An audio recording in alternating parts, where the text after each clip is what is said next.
मी तुझ्यासाठी काय आणलंय. हे काय आहे ती? अगं असं काय करतेस.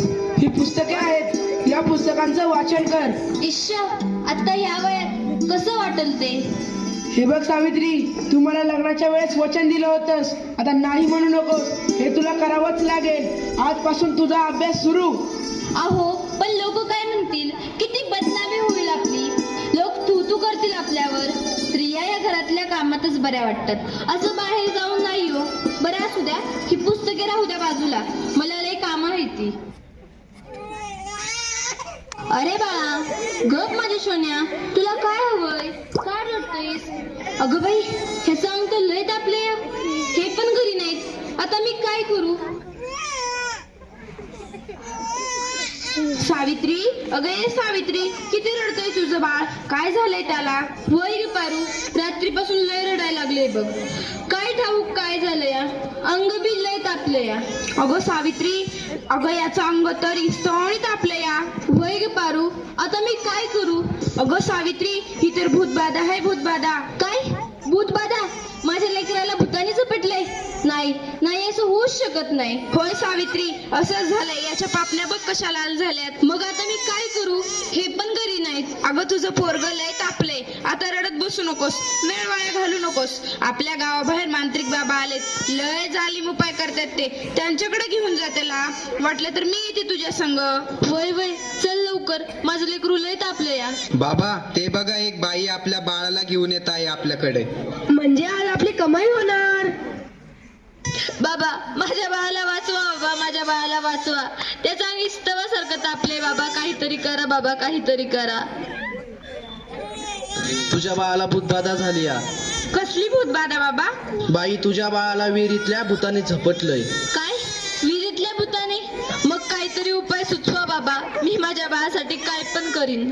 बाई, तू काळजी करू नकोस, बाबांवर विश्वास ठेव, सगळं काही चांगलं होईल. थोडा धीर धर. कसा धीर धरू बाबा, कसा धीर धरू? तुला तुझ्या बाळासाठी बळी द्यावा लागेल, म्हणजे तुला एक बकऱ्याचा नैवेद्य द्यावा लागेल. ठीक आहे बाबा, मी माझ्या बाळासाठी वाटतेन ते करीन, पण माझं बाळ वाचलं पाहिजे. माझ्या बाळाला वाचवा बाबा. बाई, तुला काय करायची गरज नाही, तू फक्त पैसे दे, नैवेद्य आम्ही करू. ठीक आहे बाबा, मी वाटेल तेवढं पैसे देईन, पण माझं बाळ वाचलं पाहिजे. हे घे अंगारा, दिवसातनं 2 वेळेस लावत जा बाळाला. बाबा की जय हो, बाबा की जय हो. बम बोले, बम बोले.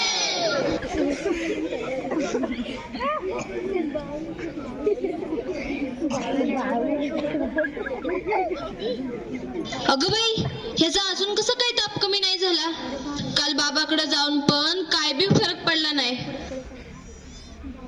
अगं किती रडतोय तो. तुला किती वेळा सांगितलंय त्याला दवाखान्यात घेऊन जा म्हणून, पण तू काय माझं ऐकू नकोस. अहो, ऐका ना, चिडू नका. जरा बघा ना हातात घेऊन, याचा ताप कायच कमी नाही झाला. जरा बघा ना ह्याला काय झालंय ते. त्यावेळी तुला किती वेळा सांगितलं की घरात प्रसूती करू नकोस म्हणून. अशा वेळी एका आईचं आणि बाळाचं दवाखान्यात असणं किती महत्वाचं असतं, माहित आहे का तुला? अहो, पण पुरुषाच्या हातून प्रसूती करताना लाज वाटते. कसं वाटतं ते? त्यावेळेस दवाखान्यात कुठल्या महिला डॉक्टर पण नव्हत्या, मी कशी करणार होते प्रसूती? अगं याचं अंतर तव्यासारखं तापलंय, अशी कशी गाफील असतेस तू? अहो, मग काहीतरी करा ना. दादा, लवकर जाऊन वैद्यांना बोलव. हे काय करतेस तू? मी याला देवाचा अंगारा लावतीये. बस कर सावित्री, हा सर्व अंधविश्वास असतो. अहो, जरा विश्वास ठेवा. हे बघा, याचा ताप कमी होतोय, कपाळ पण अगदी थंड पडलं या. बघा ना जरा. उठ ना बाळा, उठ, डोळे उघड. हे बघ, तुझी मम्मी तुला बोलवतीये. उठ ना पिल्लू, आई तुला आवाज देते. उठ ना बाळा. काय झालं? अहो, याला काय झालं? हा उठत का नाहीये आणि डोळे पण उघडत नाहीये. ए बाळा, उठ ना. काय झालं? अहो, काय झालं याला? हा असाच गप्प गप्प काय? ए उठ ना बाळा, काय झालं तुला? अहो, बघा ना जरा. नाही राहणार मॅडमनी. मी शिकेन, मी नक्की शिकेन. कारण उद्या एखाद्या कुण्या आईला उपचाराच्या कमतरतेमुळे आपल्या बाळाला मुकावं लागणार नाही. मी शिकेन, मी नक्की शिकेन. शाबास सावित्री, शाबास. मला तुझ्याकडून हीच अपेक्षा होती.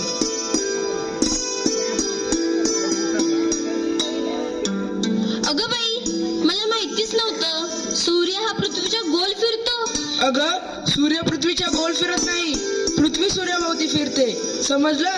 चल गावंढळ. तुम्ही मला सारखं सारखं गावंढळ म्हणत जाऊ नका हो. लाज शरम सगळी विकून खाल्ली आहे या सावित्रीने. कलियुग आहे रे बाबा, कलियुग. उद्या डोक्यावर मिऱ्या वाटेल तेव्हा कळेल या सुमंतरावांना. असं कोणी आपल्या बायकोला शिकवतं का? सगळं जग नष्ट होईल, बघत राहा तुम्ही. काय झालं? या समाजाला घाबरलीस की काय? हे तर तुला आयुष्यभर सहन करावं लागणार आहे.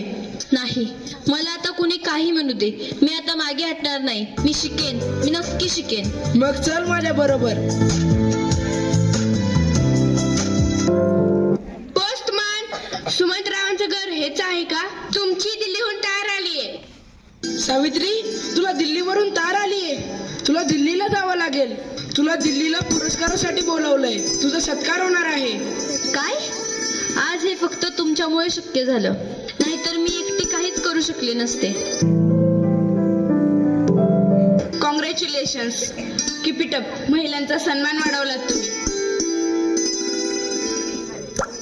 आज माझ्या हातात ही डॉक्टरकीची पदवी नसून उद्याच्या त्या सोनेरी क्षणाची चावी आहे, ज्याच्यावर आजपर्यंत फक्त अंधविश्वास व नकारवक्तेचे कुलूप लागले होते. माझ्या देशात अशा अनेक महिला आहेत ज्यांची स्वप्न चुलीच्या धुरात हरवून गेली आहेत. मला असं वाटतं ही स्वप्नांची पतंग खुल्या आकाशात उडावी आणि प्रत्येक घरात सुमंतराव असावे, कारण हे या पतंगाच्या दोऱ्याला कधीच कापू देऊ नये.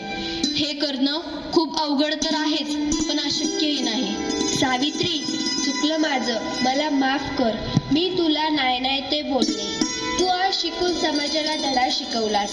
आम्ही काय आडाने त्या आडानेच राहिलो. आता आम्ही पण शिकणार.